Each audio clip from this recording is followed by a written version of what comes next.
ధరించి స్వస్తి దీర్ఘాయుష్మతి భవ శతాయుష్మతి భవ శతసహస్ర దీర్ఘ ఆయుష్మతి భవ జోషితశ్రీ ఉన్నావా అనండి జోషితశ్రీ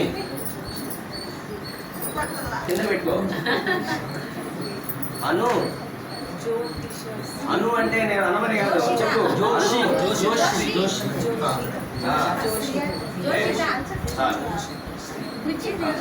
ఓకే నామకరణ మహోత్సవం కొద్దిగా తేను తాగి నిద్ర పట్టుకొని జన్మదనామధ్యం పరమన్నాద్యం వీర్యం దేహాముదనామధ్యేన పరమో నాన్నాద్యేన వీర్యేన పరమో నాదో మదవ్యో సారీ నామకరణ మహోత్తశ్చ ముహూర్తోస్మై సుముహూర్తకారే సూర్యాదినామ్న చేయబెట్టుకో అమ్మాయి పాలన పట్టింది పెట్టు ఉంగరం పట్టుకో అబ్బాయి చేయబెట్టుకో అట్లా నామకరణ నాలుగు తాగించు నామకరణ మహోత్తశ్చ ముహూర్తోస్మై సారీ సూర్యాదియాన్నవానం గ్రహాణం అక్షతలు వేయండిద్దరు శిరస్సు పైకి వెనక వైపుకి చిన్నగా నామకరణ ముహూర్తకాలే సూర్యాదినాన్నవానం గ్రహాణాం అత్యంత ఆనుకూల్యత ఫల సిద్ధిరస్తు నానా అలా కూర్చున్నా కూడా పూర్తవుతుంది.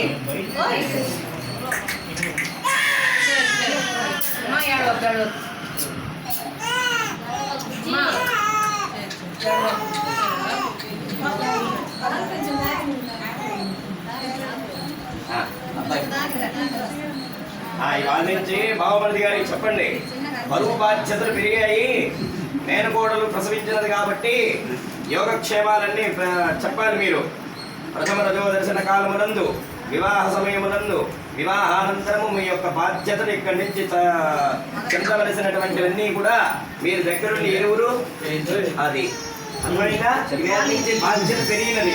ఇంతవరకు మీ మేనమావ గారు మిమ్మల్ని అందరినీ ఎలా అయితే పెంచారో ఇవాళ నుంచి ఆ అమ్మాయి యొక్క బాధ్యతలు కూడా మీపై ఉంటాయి. కాబట్టి పిలిచినప్పుడల్లా వెళ్ళి కార్యక్రమాలన్నింటినీ జయప్రదం చేసి రావాలి. అర్థమైందా? చెప్పారా బాబుమూర్తి గారికి? ఏమైందా? రాలేదే పవర్ ఏం తగ్గలా ఇంకా చెప్పున్నారా? ఇష్టాన్నావు జోషిస్తాన్నావా? అర్థమైందా?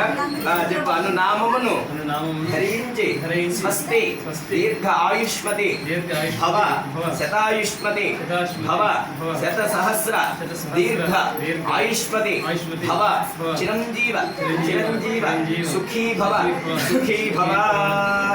నేను పెట్టుకుంది నామకరణ మహోత్సవ ముహూర్తోస్తు.